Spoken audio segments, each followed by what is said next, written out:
all you, Britt. It's all you. It's all me. Well, all I'm going to say is that scared the shit out of me. That literally scared. I thought something fell behind me. That was so damn loud in my head. I didn't know that you had the time to put together a new graphic for tonight's show.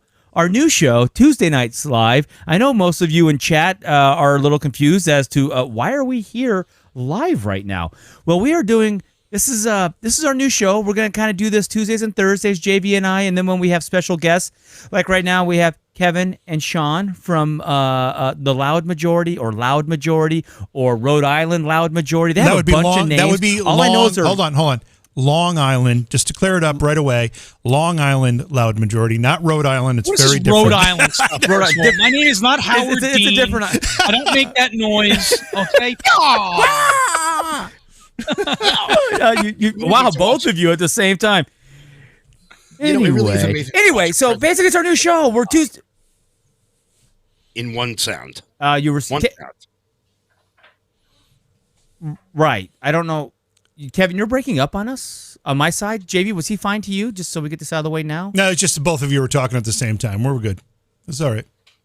Go. Okay, we're good. All right, awesome. Anyway, this is our new show. It is the Patriots Roundtable. So from time to time, we're going to have guests on. Tonight, for our inaugural wow, tough words for Brit. Inaugural launch is Sean and Kevin from the Loud Majority from Long Island, not Rhode Island.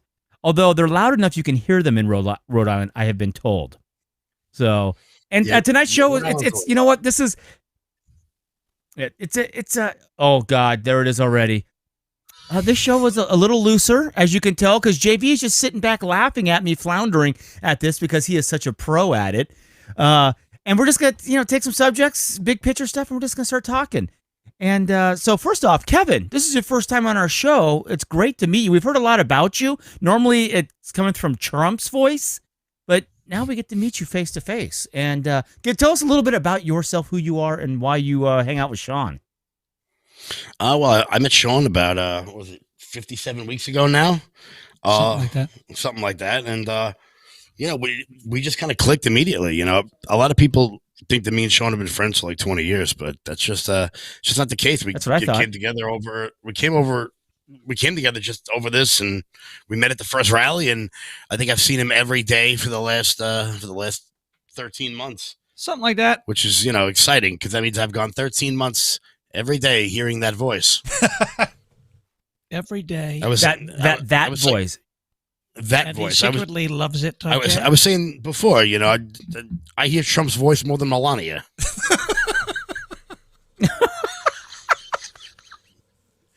Anyway, all right. Well, welcome to the welcome to the circus. I almost said shit show.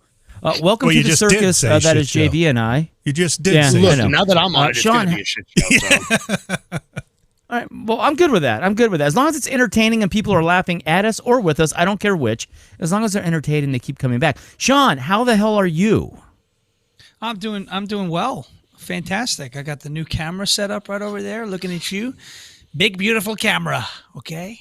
High definition, the highest definition in the history of the world. Okay. What is it? What kind of camera did you have? What kind of camera did you get? I don't know. I don't know what kind of camera I got, but it's from China. Okay. And I just have to say, they've done a fantastic job, because it gets every inch of my big, beautiful face, and it looks great. It's good. I'm happy with it. Kill me, please. I'm not going to be able to contribute much if I'm continually laughing. It's going to be very difficult to speak. This is going to be interesting. JV, how are you doing? How was your one day off? Well, we didn't even have a day off. No, I talked to you 12 hours ago. How are you? No, great. Everything's good. Actually, I'm doing this show. Obviously excited about doing this. And then I'm doing a paranormal discussion afterward on my other channel. So 2 shows for me tonight. Looking forward to this. Wow, you're doing...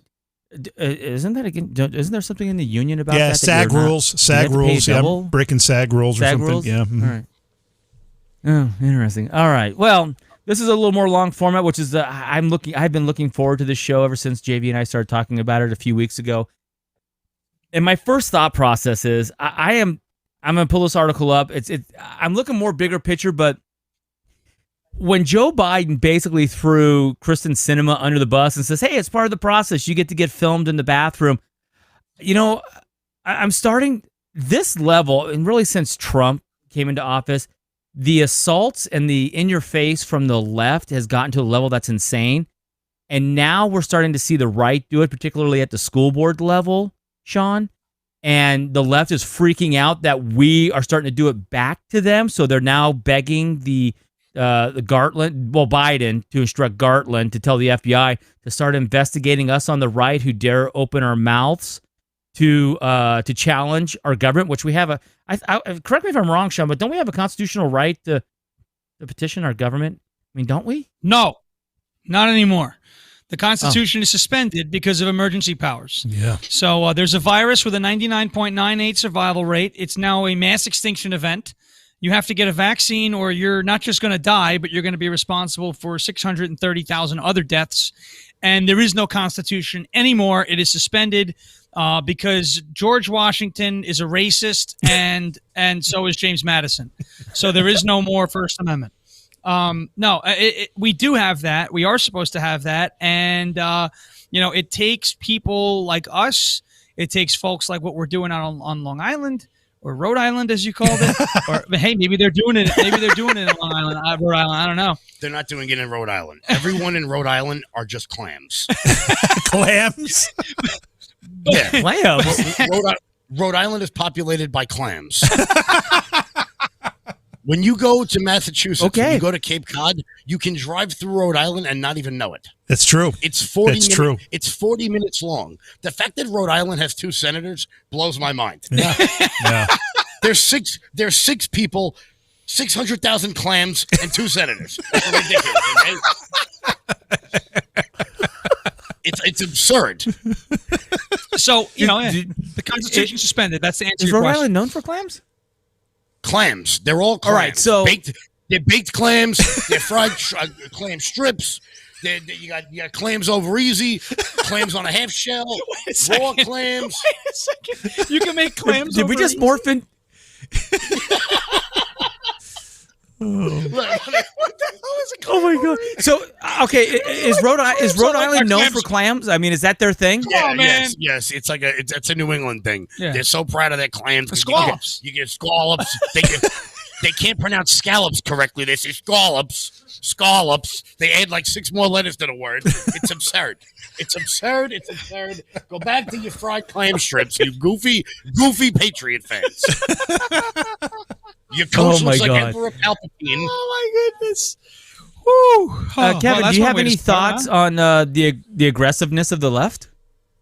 It's so funny. You remember a couple of years ago when Merrick Garland got put up for the Supreme Court, and people were like, "Oh, I can't believe Mitch McConnell won't put a vote forth for this moderate judge." Yeah. This moderate judge who's now going to send federal troops to monitor school board meetings in Topeka, Kansas.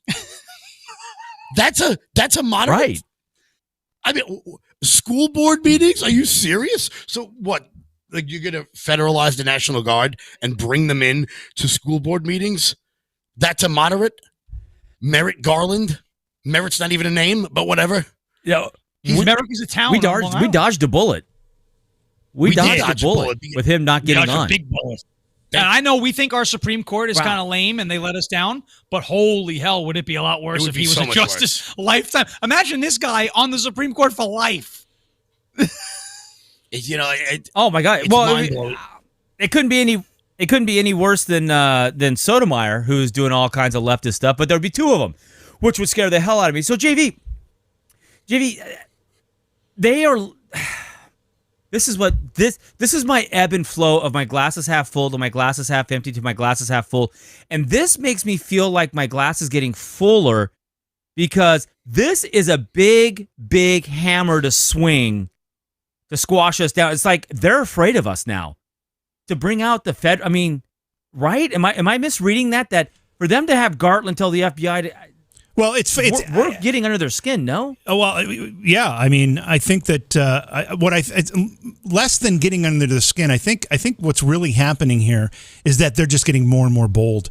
We're watching them pull stunts that we would never have expected to be accepted by anybody, let alone the media, many of the residents of the country, the citizens, just kind of going along with it. The federal government for sure. And every time they push the envelope a little further and they get away with it, they go one step in addition to that. And, we saw, we had the article the other day. Right? We had the article the other day where the National School Boards Association had requested that the federal government start treating these people showing up at school boards and complaining as domestic terrorists. And even then, 2 or 3 days ago, whatever it was that we had that article, we said, yeah, this is crazy. Obviously, this is not going to go anywhere.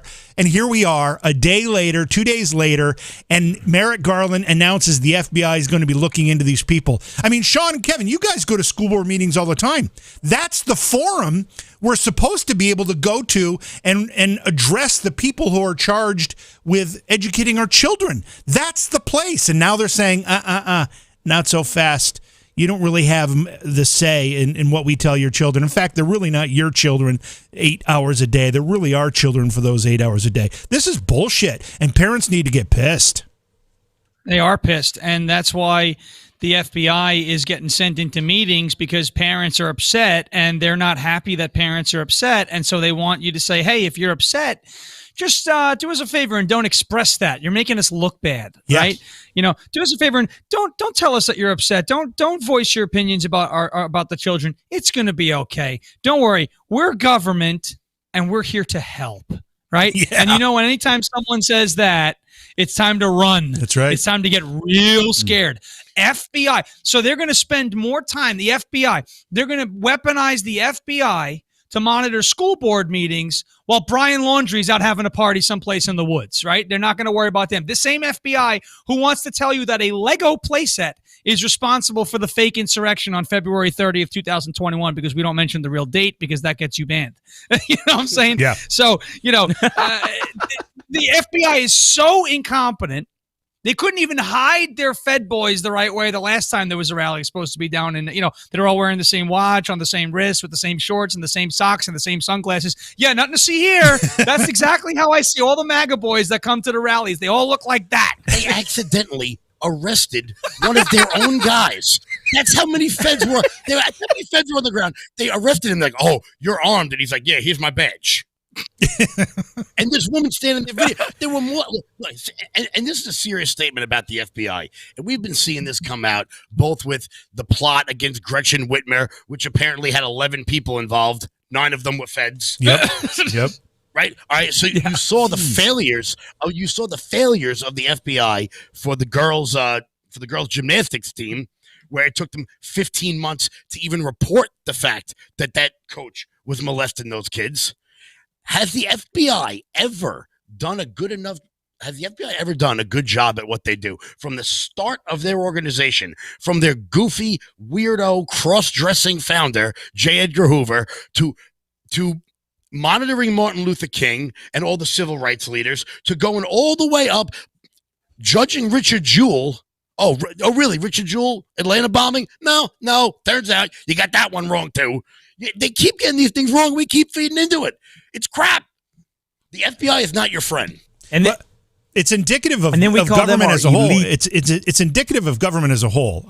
I mean, one of the things that most real patriots understand is that government doesn't do anything well. It does nothing well, and everything it does will ultimately become corrupt. Therefore, you want it to do as little as possible. You want it involved in your life as little as possible. You don't want it to be in charge of your health care. You don't want it to be in charge of your education. You don't want it to be in charge cradle to grave, because it's corrupt, it's ineffective, it's inefficient, and it's fucked up, frankly. And the FBI is just one more example of that, one more symptom of how bad it is. I kind of want to. It never stops growing. Sorry about that. True. I kind of want to. It never stops growing, and it gets more and more power. Yeah, I want to war game this out a little bit. How does this work, Sean? I mean, so you go. I mean, and you two guys go to these board meetings, so you're on a list somewhere. So the FBI gets a complaint from a board. They said, "Oh, we got one really pissed off parent who." Said that they were gonna vote me out. That's a threat. I take because people don't forget, to the federal government, language is a weapon. They view it as an assault when you misgender someone, or you So it is a weapon. So they can figure this out and tweak this to do whatever they want. But Sean, so you say something that upsets a board member. Do they send like a little email to the FBI, or is the FBI there already watching? And then, well, the first do thing, they show up to your door? Yeah, the first thing that my board does when it's my school board is I have a lovely school board president who I she wants to tell us that she is on our side, but I'm telling you right now that this woman absolutely idolizes Nancy Pelosi because she bangs her little gavel as if it's something really, either that or Judge Judy. I don't know which one it is. But when we upset her, she just shuts it down. No, we're done. We're finished. I think it was the school board, the National School Board Association, which I didn't even know existed. But it's like this association, I guess, that represents, the National School Board. And they're the ones who wrote to Biden and said, we're having a problem. Well, maybe the problem is the fact that your school boards, which are supposed to advocate for the communities that they were elected by, instead are advocating for the states that they seem to, be latched on to the teat of. It's incredible. And I know, Britt, you watch it and you listen to a lot of Bongino, and he's been talking Moneyball lately, Billy Bean. If he's such a good hitter, how come he doesn't hit good? And one of the things he keeps saying right now is, if government is not incompetent, why are they so incompetent? If government doesn't suck, why does government suck so much? And if government does everything well, why do they seem to do nothing well? They can't. $3.5 trillion. I could find 3.5 trillion other ways to better spend $3.5 trillion.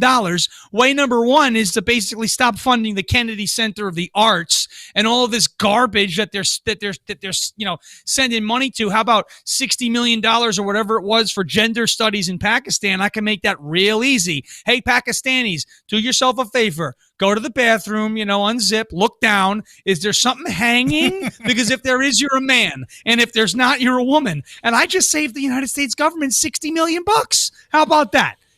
So that's essentially what government does. They go out there, they grandstand, they want to make it look like they've got everybody's best interests at heart. Meanwhile, rules are for thee, not for me. They're the ones exempt from the vaccine mandate. It's the USPS, one of the only government agencies there that doesn't have to take the vaccine. I wonder why. Gee, maybe it has something to do with cheat by mail. I don't know, but I'm thinking that's part of the reason. It's ridiculous. And then this whole idea with the school board, where it's literally the only non-political way for people to get involved in their communities to find out what's going on in these districts. And now the FBI is going to start watching these groups. It may take something as little as a note from a school board president saying, we had an issue. The person said they didn't like critical race theory, and next thing you know, there's feds hanging out inside the FBI. And by the way, we should be easily able to spot them. It's probably going to be somebody with a big, oversized, bright red MAGA hat who goes, "Yeah, Patriots, let's cause a scene today," and try and bait everybody in there like typical Fed boys. It's unbelievable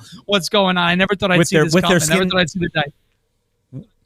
With their skin tight shorts on. Don't forget about those. Right. So, okay, Sean, so you kind of did big picture stuff, but I want to, how does this work? So John Q. Smith says something and he gets on the radar because he gets reported, JV, and then the FBI shows up at his door. I mean, this is going to happen.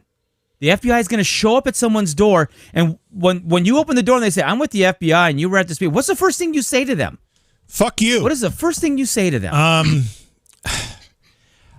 I don't know. This is uncharted territory for me, and I'm still just scratching my head trying to figure out how we got here.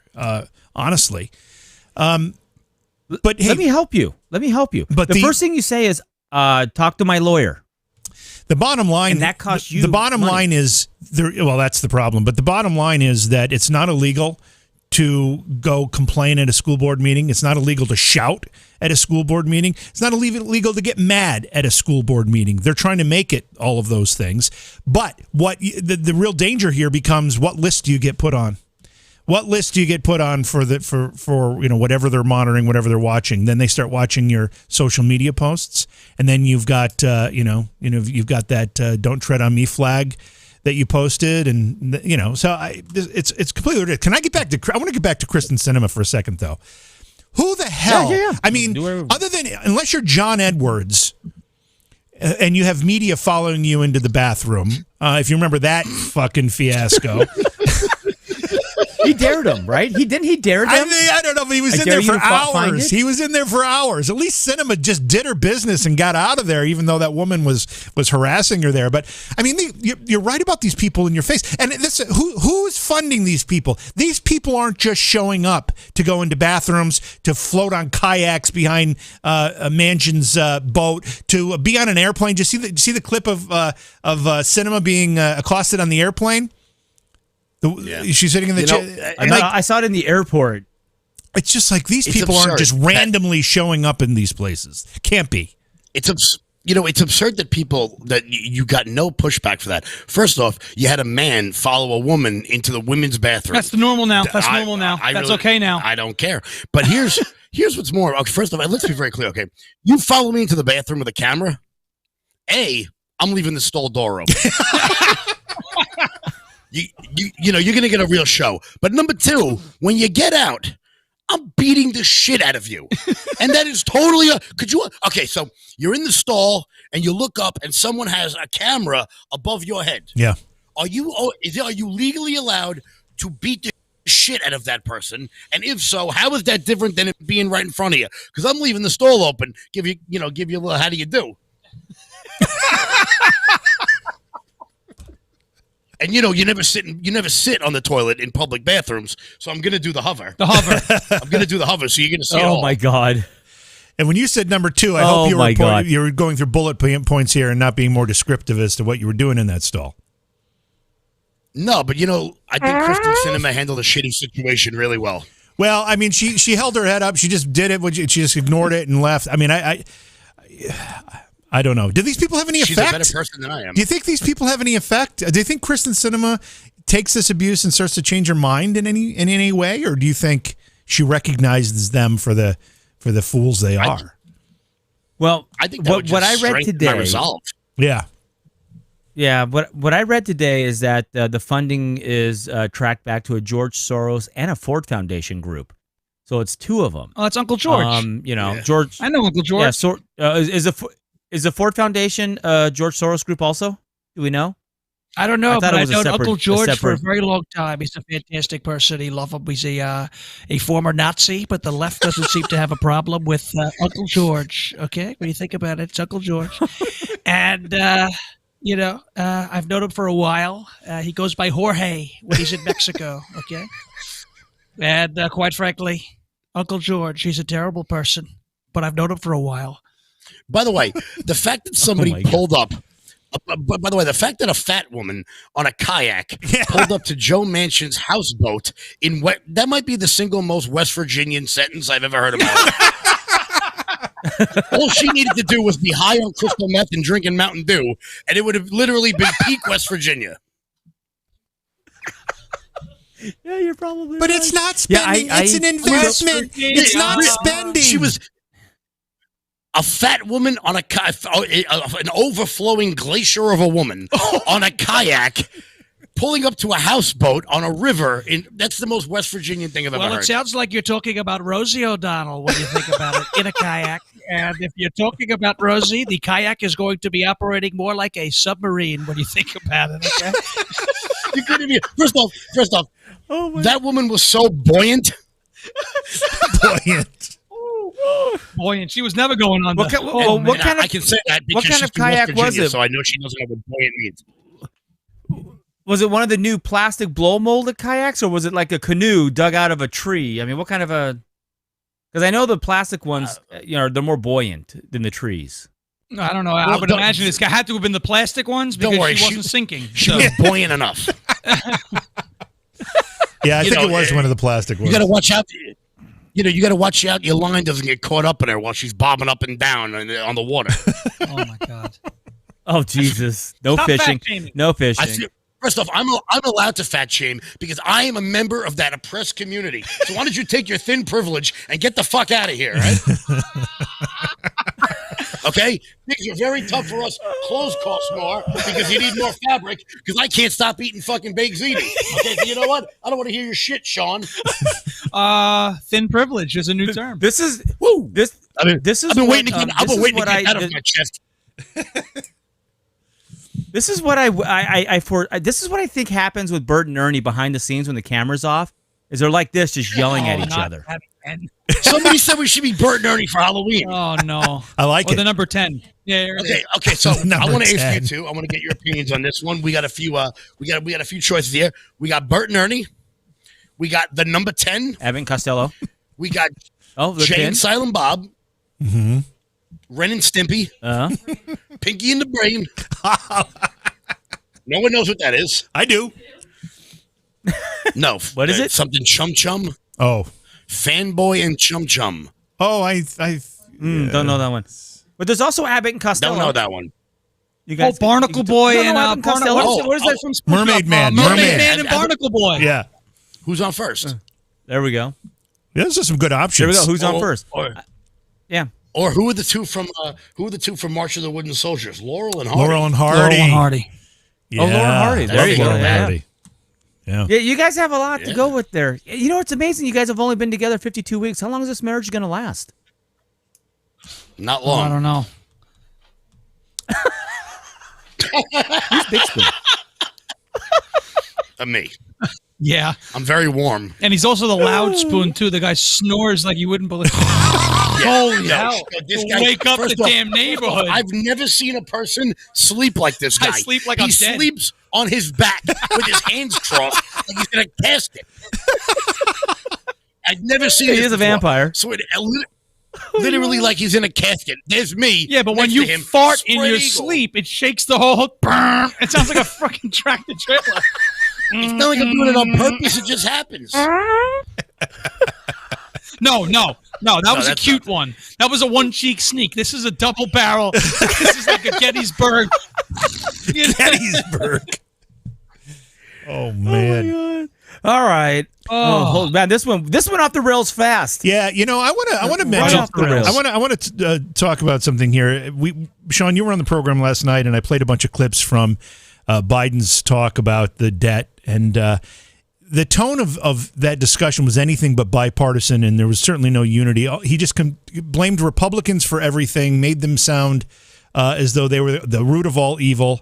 That kind of partisanship is expected at times, but when you're the president of the United States and when you claim to be the great unifier, you shouldn't be saying things like that. But he rambles through this stuff, blaming Republicans, blaming Trump, and then expects people to somehow be swayed to his position on this.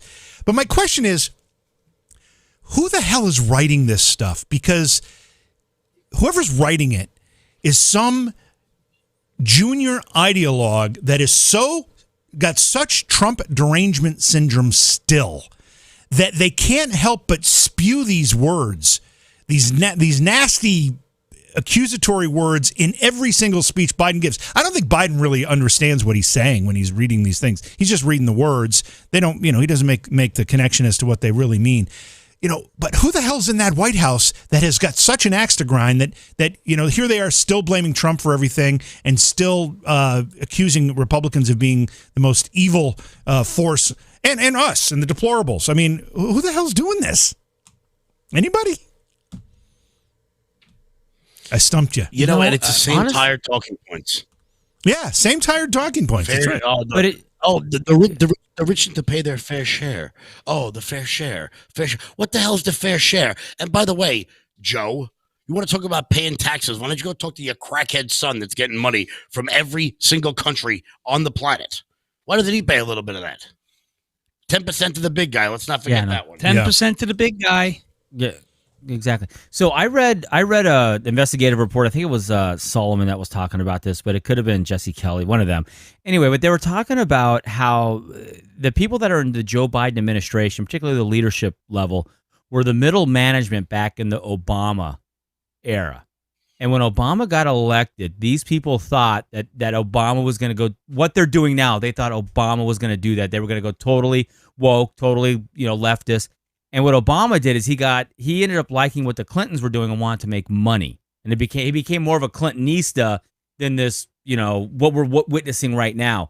But now that they are in charge of the Joe Biden administration, they're really radical. I mean, they're genuinely honest radicals that believe what they're doing and genuinely hate what capitalism in America is about. And they honestly believe that the only reason that communism doesn't work is because it hasn't been done right, or socialism hasn't worked is because it hasn't been done right. And they think they can do it right in America because there's so much money and so much bounty here there's so much, what's the word I'm looking for? Our economy is so strong. We're so rich here, but what they don't realize is that we're this rich because of capitalism, not socialism. And anyway, but the reason that they're writing this stuff that you're saying, JB, that is so anti-American and going after anything that is potentially, possibly good for America as we love it, the traditional America, they have to go after it, and they have to crush, and they have to get rid of. And that's what they're doing, and that's why they write the way they write. They're also, if you think about it, they're from the spoiled generation, the millennials. I mean, they've really never gone without. They've never not had power. They've never had to worry about paying bills. They've never really, I mean, I remember when my kids were first born and I was working and the wife wasn't, now I'm divorced, but the wife wasn't working, and we're like, shit, do we buy the groceries or do we pay the electric bill? Well, we kind of need the lights. I mean, I've had my power turned off. They never have. None of them have. So they don't live in our world. They live in a spoiled world, and they think that everything, they literally think there's just print the money. And they have articulated, they've said that. Just print more money. It's all fine. They don't get it. And I think that's where we're at. We have this weird spoiled group that's gone through the indoctrination camp of our education system, and they truly believe, they're true believers in their socialist, cultist, collectivist, the greater good lifestyle, which is not good for us as an American because we're liberty and freedom.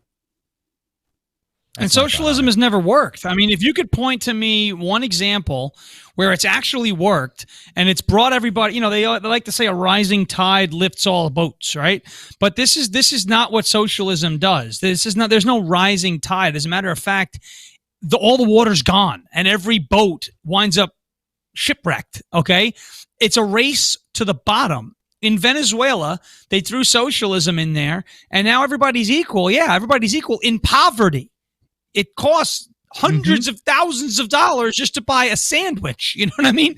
In Venezuela, you go into the supermarket, they've got carts full of money, and they're walking out with a pack of gum, And in certain circumstances, I think this is what you might have said it, or somebody else might have said it, Kevin, that like you used to have to they would burn the money to make heat in the house rather than use the money to buy, heating and utilities in the home. Yep.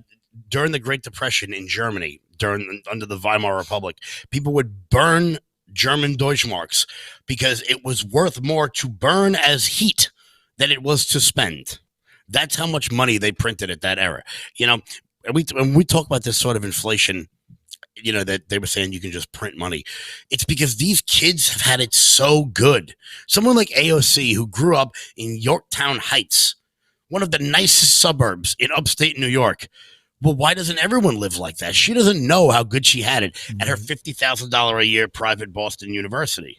She doesn't understand how good she had it, how lucky she was. A little bit of gratitude wouldn't be the worst thing in the world. That's why she cries on the floor of the house, because she doesn't understand adversity. She doesn't understand struggle.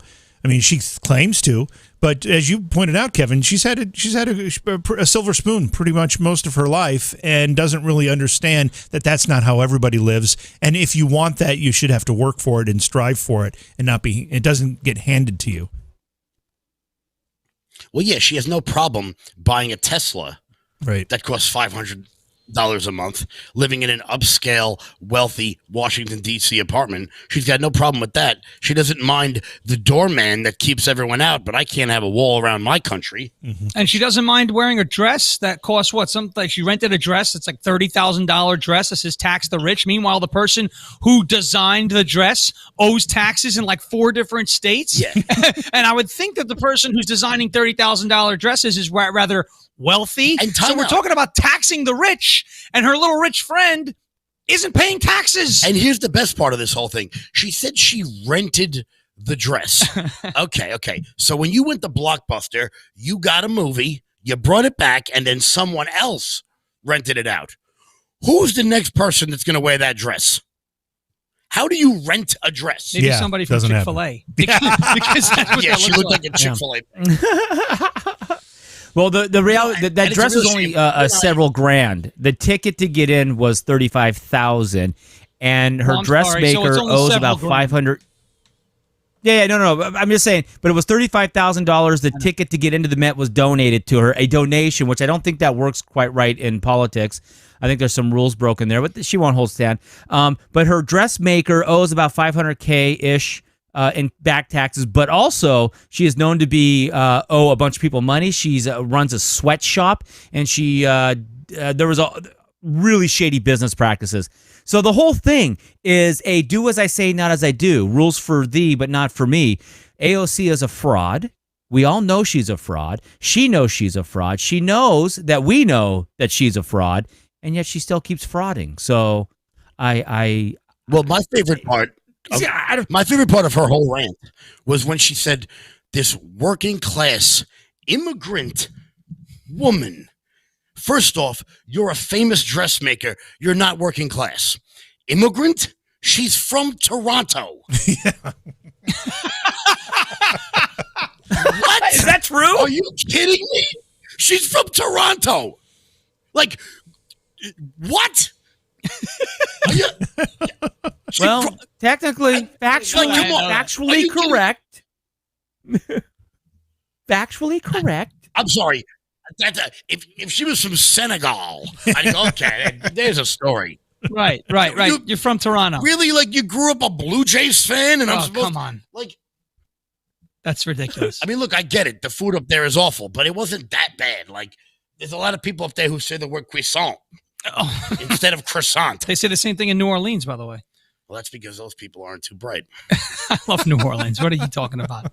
They got that food with the olives. It's very good. Yeah, but they got beignets. What are you talking about? Beignets. They're great. There's the one place in New Orleans that makes Zeppelis and calls it something else. It's a beignet. It's dough wrapped in sugar, which is, I think, my nickname. Your new nickname is beignet. I'm served at the Cafe Du Monde. Cafe Du Monde. But oh my God, Sean's point about shared misery is how I like to phrase it. But that's what socialism delivers: shared misery, not shared prosperity, but shared misery. Not opportunity of prosperity, but shared misery. Except the elite, that 1%, the ruling class, which is this division we're seeing appear in front of us right now. They do not share in the misery. They have the nice palaces. They have the beautiful cars and the armed guards. They get the private airplanes and the unlimited travel and unlimited fuel and able to heat their homes. They don't share in the misery. That's the funny thing about socialism. Socialism isn't for the people. Socialism and the system that is put forth by socialism, something that Wilkow says all the time, is not for the socialists. It's for the people. All of the things that the socialists say they want to put in place, healthcare. You know what I mean? For everybody, right? $15 an hour minimum wage, all of that, right? Every single thing that they want to say, the socialists, right, that they want to put forth, all of these beautiful these beautiful government programs and government policies, it's never, ever, ever something that the socialists in power will subject themselves to. It's always for the people. That's what JV was saying, and I just wanted to echo that. Well, of course, if you look at North Korea, there's only one fat North Korean. Yeah, that's right. There's only one Rocket Man. One fat North Korean. Man. He launched his bottle rockets. Everyone else is starving to death while he's fat and happy, shooting blow darts into his brother-in-law, whatever the hell he did. Like, because he gets everything. Stalin was nice and fat while 6 million Ukrainians starved. Everyone is socialist. Yeah, look at Maduro. Maduro is the only fat person in Venezuela. Have you seen the latest photos of Kim Jong-un? He has slimmed down. Yeah, it's like he got the tummy tuck surgery. He got the tummy tuck surgery. He's trying to. Well, I think that's because they were like, "Hey, you're gonna die because you look like Rosie O'Donnell at the Emmys." Oh my God! Really? I mean, he was like, "Oh my God!" He was standing next to Dennis Rodman, who's like really thin. I was like, God, gee, you got to grow a beard out with a neck like that. This is true. He's didn't they just launch a missile? Aren't they doing tests again? Yeah, they're back to testing. Aren't they testing missiles again? Mm-hmm. So Trump goes away and everything again. I mean, I love that meme where it, shows Kim Jong-un on the phone to Biden going, "Hey, go away. I want the orange guy with a hot wife." That meme makes me laugh every time I see it. But did any of you catch the news thing that floated by the other day that Taiwan asked Australia for help if China invades, not us? Did anybody catch that? Well, yeah. Why would Taiwan is reaching out? Why wouldn't they? They're reaching. Yeah, we are so not. They know they're not going to get any help. Not respected anymore. Well, yeah, because they know I found that Joe Biden that's is never going to do anything with the Chinese against Taiwan. He doesn't have the stones for it. None of them have the stones for it. Everyone's caved to China. The NBA, Hollywood. I mean, my favorite was. Did you see the thing with the new Top Gun movie? No, I didn't see. I don't pay attention to that stuff. Well, look, I'm not going to pretend Top Gun's not. I mean, I just love the movie. But on Maverick's old bomber jacket, there was the Taiwanese flag. Oh, yes, I did hear about it. And in the new movie, suddenly that flag is gone. They're gone. And that's only to appease. It's only to appease the Chinese market. Yeah. They taught John Cena to speak Mandarin. But this is what I find interesting about that is that China is they're cracking down on Hollywood, not letting them in. They want the production to be done with their studios on their studios. Exactly. And then also they're cracking down on the big tech now, which we just did that article the other night, where they're squashing out the game companies and they're taking over. I mean, they left them alone for 20 years to build up their shit and build all their infrastructure there and, EA Games, and they're all over there doing their thing. And now China's like, yeah, we're going to come in and just take over now. So China is dropping the hammer on them. Is Hollywood going to be able to extricate from that and come back over here? Or are they so far into China that they're stuck there now, and now they have to really bow to the Chinese, to CCP mandates and regulations? Are they going to be able to come out of that? I think it's going to be a hard for them to do it because I don't think the people in the United States are going to accept it. Right. First of all, we talked about this, I think, a couple of shows ago about the lack of creativity in Hollywood. And I had mentioned that there are more Toy Stories right now than there are genders. Okay. Right. Right. So, and it's because nobody seems to have any original ideas anymore. They're just going to keep remaking The Lion King and reanimating The Jungle Book and coming out with all these different movies that are just I love Star Wars to death, but guys, it's getting to a point where we're reaching that point where all the diehard Star Wars fans said, no, don't give it to Disney because they're going to oversaturate the market and milk the life out of the cash cow. And that's exactly what's gone on with Star Wars, and now I think there's enough people, think about what Hollywood put out a couple of years ago or last year or something like that. They put out a movie called The Hunt, which was literally about people hunting, quote, deplorables for sport. All right. They made a movie about them systematically hunting us. Do you think we are going to want to now contribute to that system? Sure. Some of them will. Some people will re-embrace Hollywood. Oh, look, they've had a reckoning. No, the reckoning is that they're broke, that they're not making any money. But I don't think Hollywood is in a position right now where they're going to be able to flip a switch and come right back, and that conservatives and people in this country, look at SNL.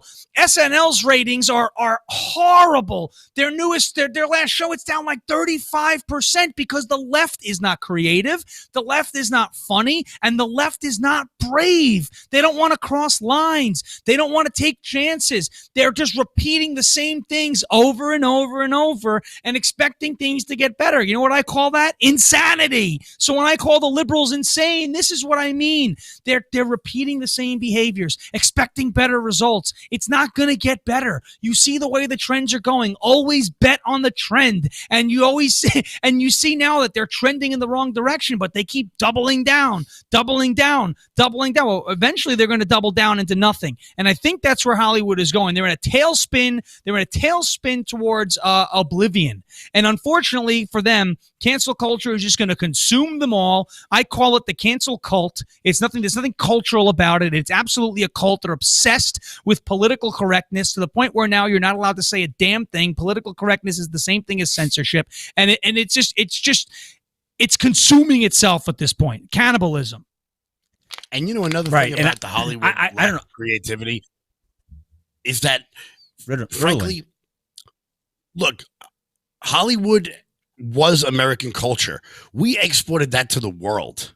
And now it is becoming so dry, like so overplayed. I mean, how many more Fast and the Furious movies do we need? Like, I think I got the picture. Vin Diesel can drive. He can't read, but he can drive. You know?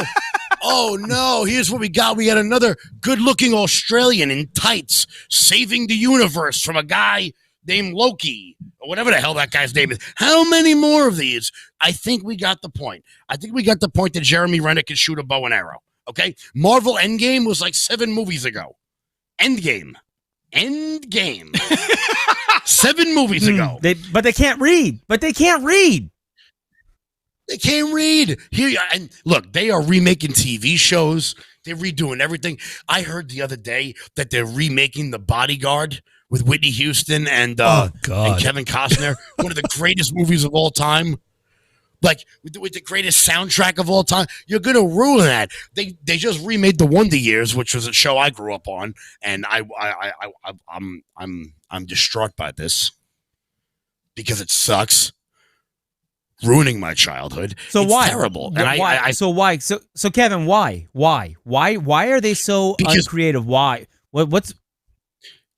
Because they're afraid to go out on a limb. You know, they're afraid to take that leap. Hollywood uses, they're all cowards. So they're afraid to invest in a low budget sort of, take a movie like Dirty Dancing, right? Every woman loves that movie. That movie cost about 10 cents to make. And it became one of the most legendary films of all time. A movie like, The Breakfast Club. Yeah, here you go. You see, a movie like The Breakfast Club that we see as like a cultural icon that kids grew up relating to.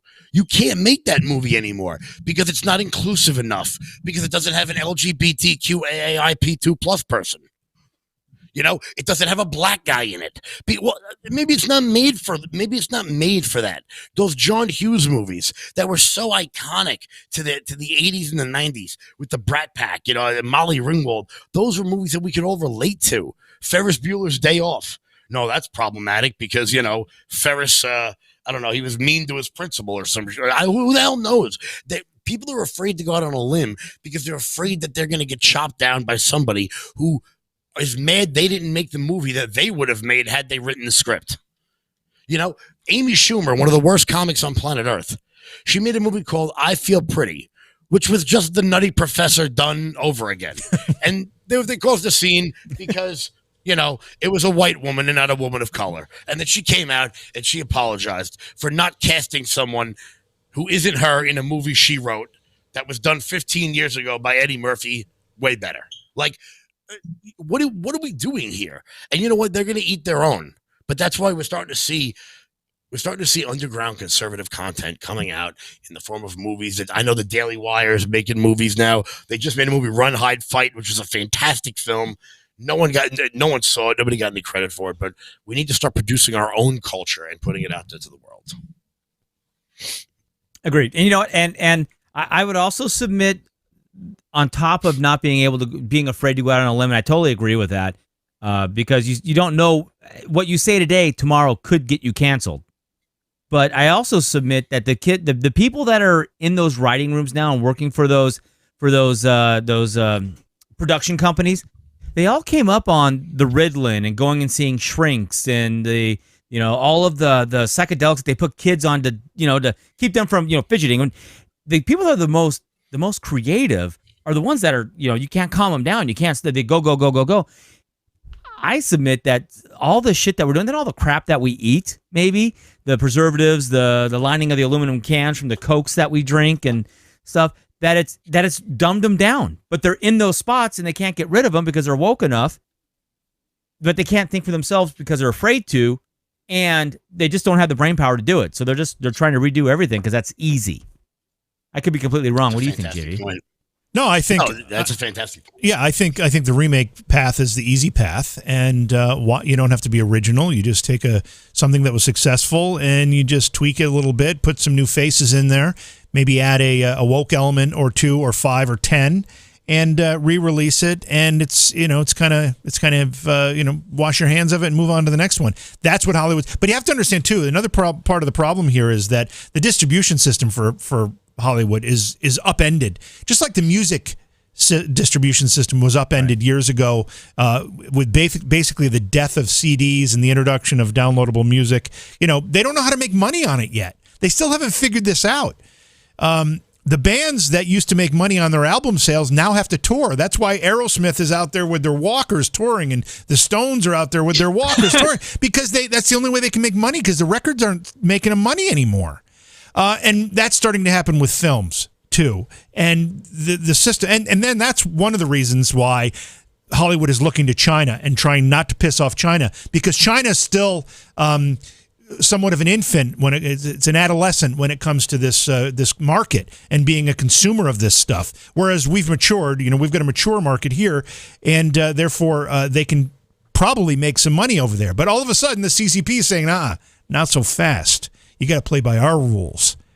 So they've had to sell themselves out short term, but I ultimately think they come around a little bit. I mean, the money's pretty alluring, but as you guys pointed out, there's alternate sources of films. There's a lot of indie filmmakers. I do a lot of stuff with the horror industry, and horror films is all about indie films.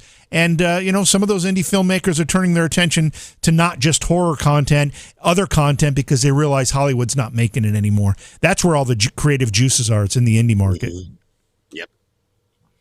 Absolutely. We should make That's a movie. The only place where people are That's willing what we to go should out do. on a limb. Yeah, they go out on a limb. They go out make a movie. We can make a Well, movie. no, time out. First off, we're not making a horror movie because the fat guy always dies first.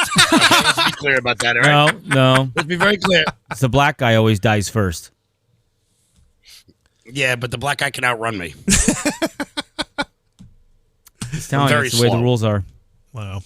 But I've produced and made 3 movies. It was the funnest, most rewarding thing I've ever done, as stressful as it was.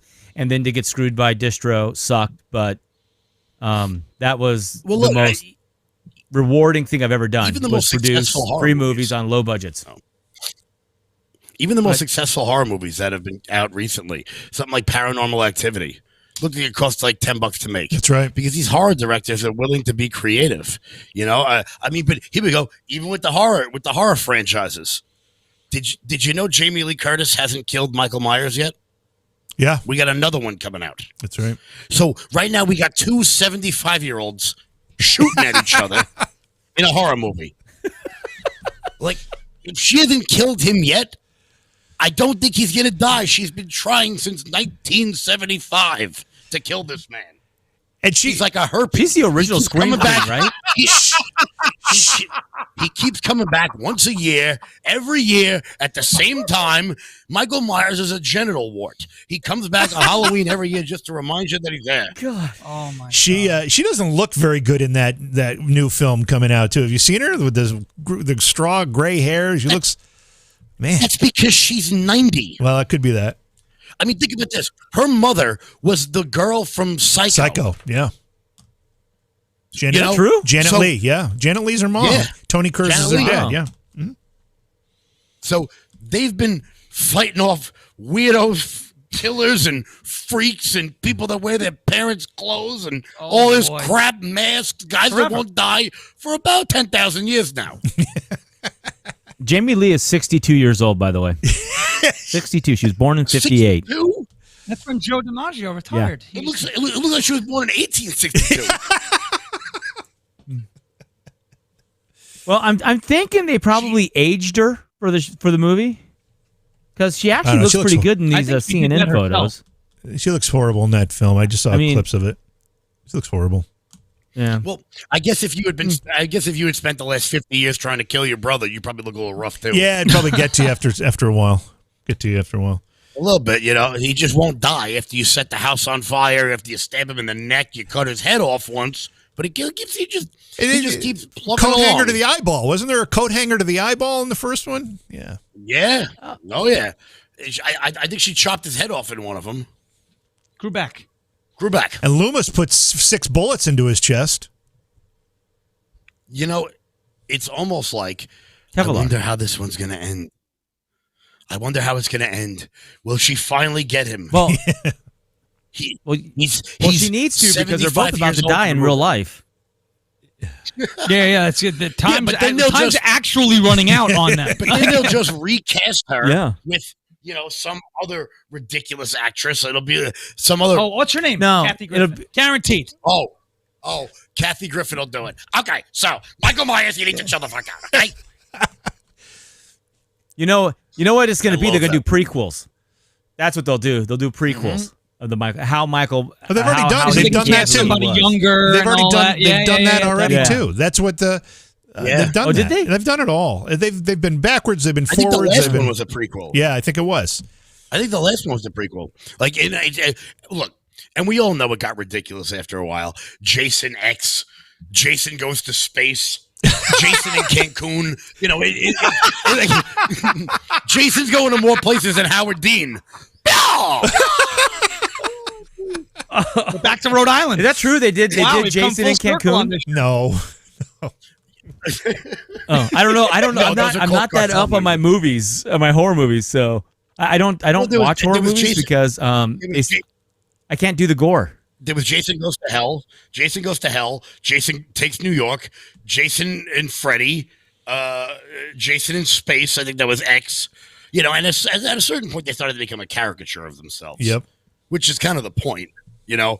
The only good one was the first one, maybe the second one. After 9, I something tells me we got it. Yeah. Nobody watched The Bride of Chucky, and they were like, "Oh, this is just a horror masterpiece." It's like Scream reincarnate. No one's thinking that. Interesting. Well, this hour is almost up. We're at 56 right now. Flu. And JV's got another show to do after this. I do. Another show. It's crazy. So, hey, Sean. Busy night. Hey, Kevin. Where can the people Hey. Where can the people find you? So here's what you got to do. You go to loudmajorityus.com. That's our website. That's the number one way to fight the censorship and number one way to get through it because we're getting nailed. Okay. Facebook has decided that our website is spam. So if you post it, you automatically get a warning. No, the post gets deleted. You get a warning. Okay. Wow. Loudmajorityus.com. Go to that. Okay. Number 2, you can find us on Instagram at Loud Majority, LOUDMAJORITY, Loud Majority on Instagram. You can also find us on Twitter at LI Loud Majority. That's L as in long, I as in island, Loud Majority. You can find us also on Facebook, all right, which is we have a nice page over there. Just type in Long Island Loud Majority and you'll see the community page that we have going on, all of our events, all of our goings on, all of our live streams. We do them Monday, Wednesday, Friday, 7 a.m. to 8 a.m. Eastern every morning. Monday, Wednesday, Friday when we can. And we got these sexy new cameras now and this really cool switcher. So we're going to be doing really cool stuff on the streams coming up soon. But that's where you can find us. And honestly, what we're looking to do is just empower and invigorate and energize patriots and conservatives, the persecuted ones, the ones who they're, the unclean masses, you know what I'm saying? And we're looking to wake them up because if it's do or die time now, and if we don't do now, we're going to die, right? Whether we're talking about figuratively or literally, so do or die time is right now. It's time to get up. Talk is cheap. The do matters, to quote the great Dan Bongino. And that's where you can find us. And we're looking forward to making connections across the country, all 50 states. Head over to our shop on the website. You can get one of the shirts that Kevin's wearing, Not My President. We're going to have some new ones coming up. We'll have JB action. Let's go, Brandon, right? And we're looking forward to have some fun across the whole country. We really want to spread this movement nationwide so that we could take the silent majority mindset, this idea that we have to be quiet so we don't hurt anybody's feelings, and say, you know what, it's time to be loud, express ourselves. There is still a constitution, despite what they want you to think, and we're going to express and exercise our constitutional rights and enjoy our unalienable rights to life, liberty, and the pursuit of happiness. Hell yeah. Well, everybody that's watching us on Sean and Kevin's channel, you can find us at the Independence Gang. We're on Rumble, we're on YouTube, we're on Facebook, we're on Twitter, we're on Gab, we're on Gitter, we're on Roku, we are on Twitch, we are on DLive. Just look for the Independence Gang. Google that, or you can go to theindependencegang.com And we have a landing page there that has all of our links to wherever we're at. You can also email us at viewermail@independencegang.com. Viewermail@independencegang.com. Send us your ideas, your thoughts, anybody you want us to interview. Craziness stuff is cool. And JV, you got anything on the way out? I just want to say, Kevin, it was great to meet you. We had a lot of fun here. This was a great time. Appreciate you joining us. Sean, of course, we always love having you doing stuff with you. So I'm looking forward to doing this a little more often. I love the fact that even though we talked politics and we were passionate about politics, we were able to talk about some pop culture stuff too as well. And I'm really digging the horror stuff because I've always been a horror fan. So I think it was a lot of fun. I hope you guys had fun too. I did have fun. Thanks a lot, guys. It was great, guys. Thanks for having me, and let's do it again soon.